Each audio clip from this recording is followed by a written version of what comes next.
Hello, everyone, and welcome to the next Down Syndrome Center of Western Pennsylvania podcast. I'm your host, Dr. Kishore Vellody. Well, I hope everyone enjoyed the month of March as much as I did. March is a great month to raise awareness for Down syndrome, and I hope everyone enjoyed World Down Syndrome Day on March 21st. Well, today's episode is going to be a little different than our previous episodes. It'll just be me today discussing on a topic that, we discuss a lot during my clinic visits, and that's toilet training. Toilet training is universal. All cultures and all people must teach their children how to control their bowel and bladder habits. But unfortunately for many people, it can be a very frustrating and difficult time, both for the parent and for the child. Well, I hope after listening to this podcast today, we can help to reduce some of those issues by explaining some of the techniques that we can use. Most of these techniques are universal, but we'll also discuss some specifics as it pertains to children with Down syndrome. The first question we usually get is, when do I start toilet training?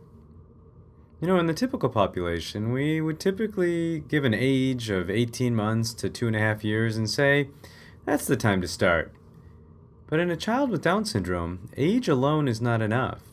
First of all, there's a wide range of developmental abilities in children with Down syndrome. Some kids with Down syndrome pick up toilet training just like any other kid. And some kids with Down syndrome just take a little while longer for a lot of different reasons. The average age for toilet training for kids with Down syndrome is 3.5 to 4 years old. That means there are kids that are taking much longer than that to average out the kids who are training much earlier. And I think the most important answer to the question of when to start is, it depends, but patience is key. And if you're a parent of a child with Down syndrome, you've probably heard that phrase before, and you'll probably hear it many more times in the future. Let's start talking about some of the signs that your child will give you to let you know that it's time to start toilet training. You'll need to start paying attention to these signs because they're often easily missed. The first thing that most parents notice is some control of the plumbing that their child is showing.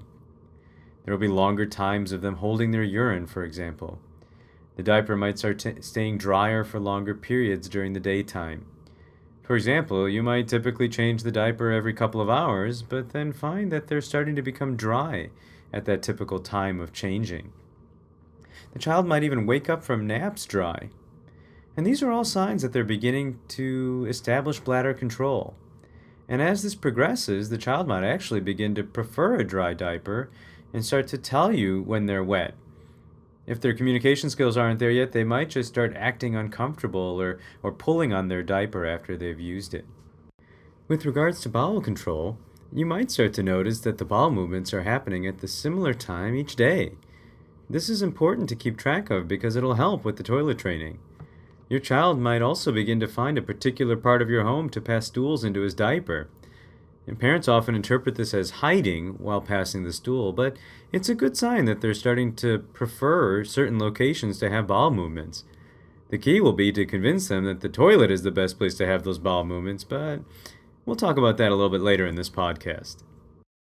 Finally, a very important part in assessing the readiness for toilet training, especially for children with Down syndrome or any other type of developmental issue, is to make sure that they have the proper developmental skills to potty train. They need to be able to walk and climb onto the toilet or potty seat. They need to be able to follow sequential directions like, okay, go to the bathroom, take off your pants, and get on the toilet. They also need to be able to have enough communication skills to indicate their own toileting needs. Now, it doesn't have to necessarily be verbal communication. Sign language or picture exchange cards can be just as effective. They just need to be able to tell you that they need to go to the bathroom. And then once they get onto the toilet, it's important for them to have a developmental level to be able to sit on the toilet for a few minutes without getting distracted and wanting to come off. A younger child might not like being in the boring bathroom when there's more fun things to do. Now, taking a quick step away from assessing the readiness of the child, the parents also have to be ready for toilet training. Because while the toilet training process might be a weekend job, perhaps for a typically developing child, for a child with Down syndrome, it can be a much longer process. I can't stress enough that the toilet training process cannot be done in a high-stress environment in the week before kindergarten begins, for example. It also can't be done on a weekend packed with soccer games and ballet recitals.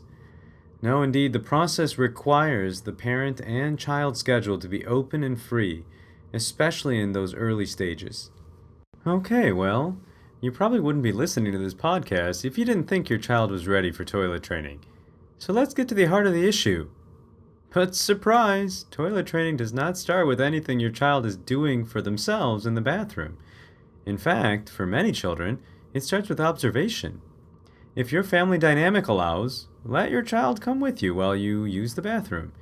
If it's not too uncomfortable for you, explain to them that you are putting your pee-pee or your poo-poo in the toilet.